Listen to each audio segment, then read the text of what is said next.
Mahadev. Summer के बाद winter आ चुके हैं तो हमारा रूटीन भी कुछ ना कुछ तो बदलने वाला है।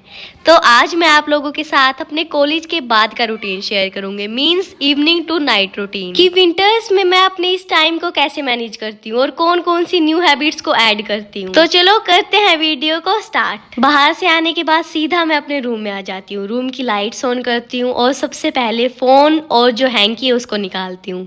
फोन की बैटरी देखती हूँ, अगर चार्जिंग की जरूरत है तो चार्जिंग पे लगाती हूँ, जिससे बाद में मैं इसको यूज कर सकूं। और जब तक फोन चार्ज होगा तब तक मैं बाकी के अपने और काम निपटा लूंगी। हम सभी की कोई ना कोई एक ऐसी जगह तो होती होगी जहाँ पे हम अपने बैग को आते ही रखते हैं, तो बस मेरी भी ये टेबल वही जगह है। आते ही मैं अपने बैग को यहाँ पे रख दूंगी। समर में तो मैं कॉलेज में शूज डाल के नहीं जाती हूँ, बट विंटर्स में शूज ही डाल के जाने होते हैं, तो इस टाइम पे मैं शूज निकालती हूँ और साथ में सॉक्स। और जो बच्चे स्कूल में जाते हैं उनको तो विंटर्स में और समर्स में हमेशा ही शूज डाल के जाने होते हैं। तो इस टाइम पे मैं आपको एक चीज बताऊंगी जो कि आप करना, मैं भी हमेशा करती हूँ। फिर मैं अपने घर पे पहनने के लिए कंफर्टेबल कपड़े निकालती हूँ।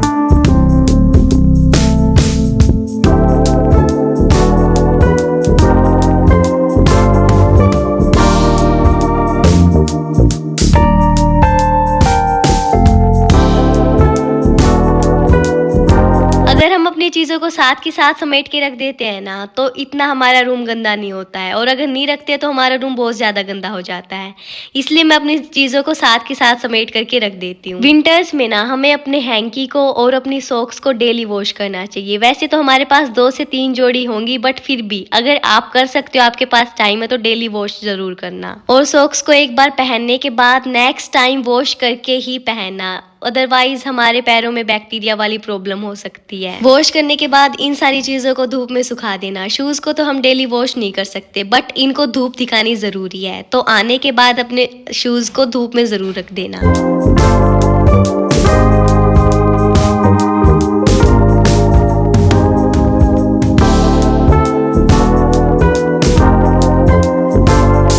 इतना सब करने के बाद अब बारी है अच्छे से अपने हाथों को, पैरों को वॉश करने की, फ्रेशन अप होने की।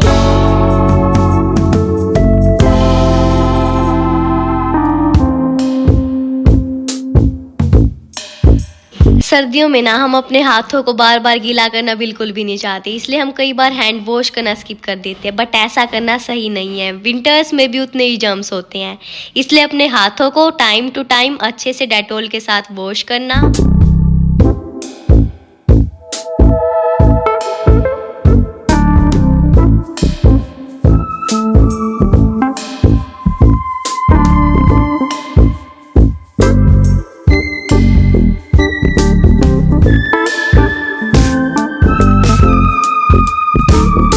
विंटर्स में बार बार बाथ लेने की तो कोई ज़रूरत नहीं रहती, इसलिए हाथ पैरों को वॉश कर लेते हैं, फेस को वॉश कर लेते हैं, उसमें ही थकान अच्छे से निकल जाती है। इस टाइम पे मेरी थकान कुछ ना कुछ तो निकल चुकी है।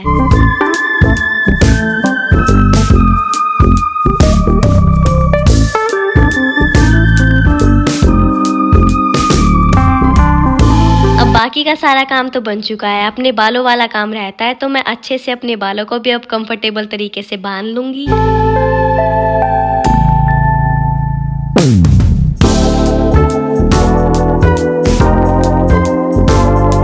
इतना सब करते करते अब शाम हो चुकी है, और हरियाणा में तो क्या होता है, घर से आए हैं तो चाय बना लो। विंटर्स में तो और ज्यादा ये चीज रहती है, चाय पिए बिना तो थकान बिल्कुल समझो निकलती नहीं है शरीर से। तो बस अभी मैं भी मेरे लिए और पूरे परिवार के लिए चाय बना रही हूँ।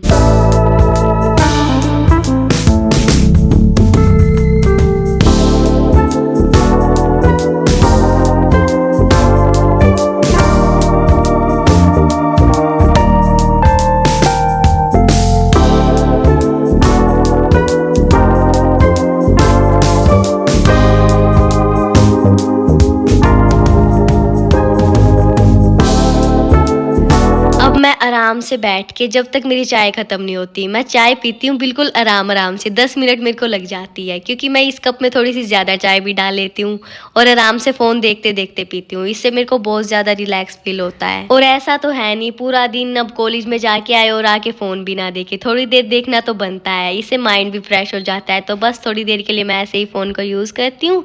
उसके बाद अब हम चलेंगे बाहर।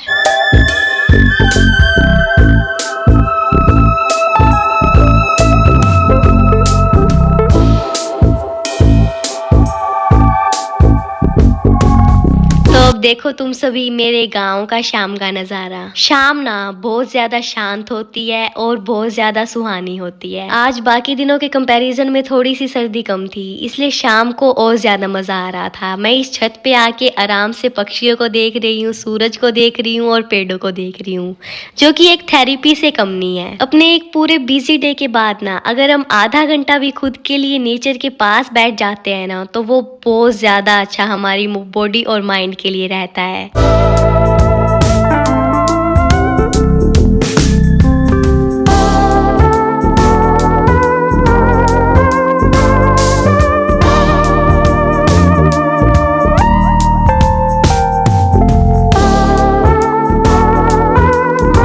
से 30 मिनट वहाँ पे बिताने के बाद अब हम करेंगे अपना थोड़ा सा पढ़ाई का काम। मैं सबसे पहले तो देखूंगी कि टीचर ने क्या क्या चीज करवाई है और उसके बाद सीधा वो काम करना स्टार्ट कर दूंगी। जब तक काम कंप्लीट नहीं हो जाता सारा, तब तक मेरे को यही काम करना होता है। 5 से 10 मिनट का बीच बीच में ब्रेक लेती रहती हूँ, क्योंकि जितना जल्दी अपना काम कंप्लीट करे ना, उतना ज्यादा फायदेमंद रहता है।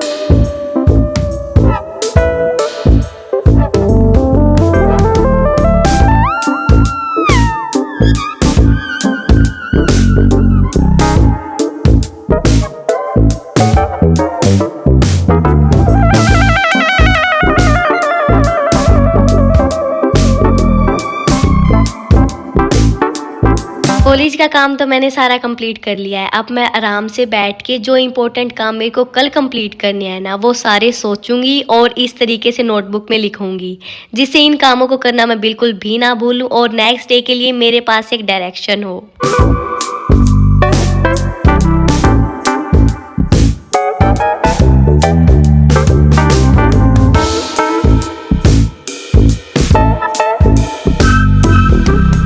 कैसा रहने वाला है ये पूरा तो हम डिसाइड नहीं कर सकते, बट हाँ अपनी ओर से कुछ प्रिपरेशन कर सकते हैं। जैसे उसके लिए अभी टू डू लिस्ट बनाई थी और नेक्स्ट डे कौन से कपड़े मैं वियर करने वाली हूँ वो भी मैंने सोच के रख दी है। इससे नेक्स्ट डे मेरा टाइम वेस्ट नहीं होगा, मेरे पास पहले से ही सारी चीजें प्लान होंगी। फिर डिनर करने के बाद मैं अपने बेड को अच्छे से क्लीन करूंगी। ये कुछ कपड़े सूखने के लिए रखे हुए थे जो कि सूख चुके थे, तो मैं इनको अच्छे तरीके से तय करके अपनी अलमारी में रखूंगी।